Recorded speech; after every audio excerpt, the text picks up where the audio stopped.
Welcome back into the LSU Film Room, Tiger fans, brought to you by Community Coffee. In this week's edition, we are going to go inside the trenches. We're going to go defensive tackle Neil Farrell, someone who's graded out as one of the highest defensive tackles so far in the country. We've got plays to tell you and show you why he's been that guy so far. So, Neil, welcome in. How you doing? Thanks for having me. All right, let's go ahead and get right into the tape. All right, we're going to go to the first game of the year against a really good offensive line in UCLA. You and I were talking about it before we got started. And, of course, we're going all end zone copy here as we're going inside the trenches. So the thing I've noticed so far watching these clips, man, you have got a real strength in using your hands, engaging in the offensive linemen, and then shucking them away.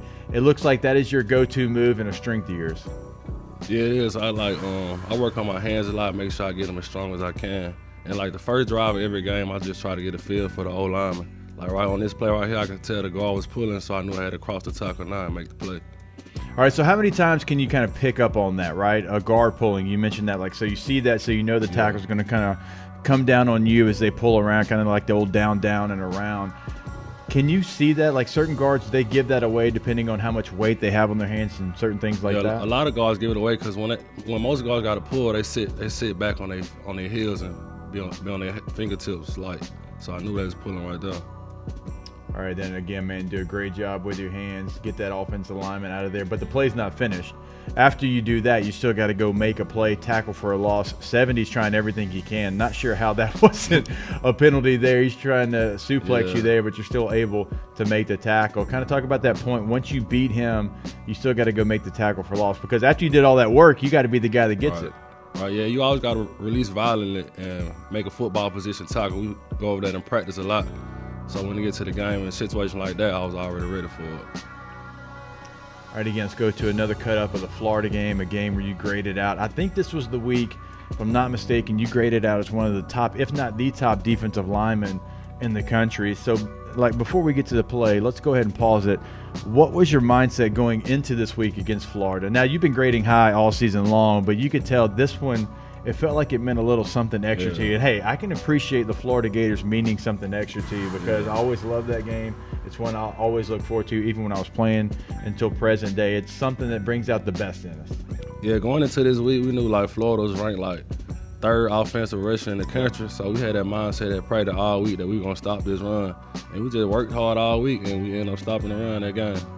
Yeah, it's definitely one of those offenses that came in with a lot of hype because they could do it so many different ways. They had multiple running backs, they had multiple quarterbacks, and you never quite knew who the guy was going to be because they had so many rushers that were effective. And so you can definitely tell there was some inspired football being played by the front seven of LSU's defense. But this one again, man, this one might be my favorite play of the game for a couple of reasons. I think you're just so physical at the point of attack, and you let that guy know immediately that he wasn't going to be able to block you. You get rid of him extremely quick, and you do so that the tackle's not able, because if you're watching this and you're trying to understand what's going on, like as we'll slow-mo this play right here, this guard is trying to block Neil, but this tackle's also trying to help before he gets to his linebacker. Right. But if Neil does what he's supposed to do, which he does, and gets rid of the guard so quick, he doesn't allow for that combination block to take place. The tackle can't get a hand on him, so he's got to go right now to the linebacker. Then it becomes what's supposed to be a double team at the early portion of it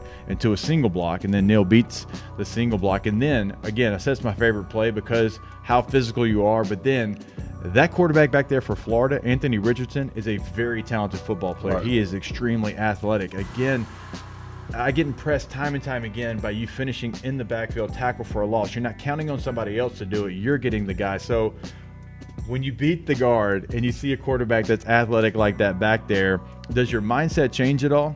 No, I just know what type of player I am. I know what type of plays I can make. Like playing defensive tackle, like you got to know all tendencies of O-lineman and the offense as well. Like this play right here, I seen the guard looking down, but I also seen the running back motion out. So that was an indication it was going to be QB draw, some type of QB run. So that's why I got out the blocks as quick as I did. All right, last play here against Ole Miss again last week. Another great play. Okay, so this guy's trying to go down in you because it's the old technique. Look, you're going down, down, and around. They're trying to run a counter here. They're trying to pull the guard in the F.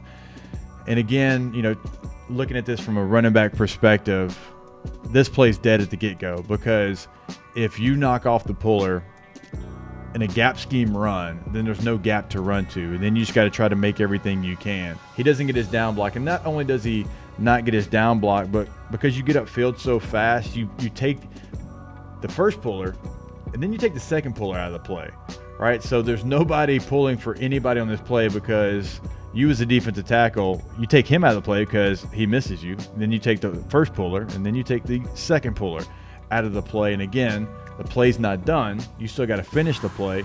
That's been the most impressive thing for me from watching your film this year. It's very impressive that you can get in the backfield and you can affect the play, but that's only half the battle. But if you did half the battle, that still would be something you'd grade extremely high, and you're trying to get your linebackers and other defensive linemen to make the play, but you're finishing these plays. And so just walk us through a little bit of your mindset of this play, knowing that you're taking 3 guys really in this one play, but again, finishing it, and what you think whenever you get to this point. Yeah, this play I had a mindset I'm finna make a big play. So really, what started this play was good get off. So I beat the left guard from cutting me off, and I had a puller come around, so I knew I had to destroy the puller to make the play. All right, Tiger fans, that's going to do it for this LSU Film Room, brought to you by Community Coffee. Of course, we'll be back next week with another LSU film session. Go Tigers.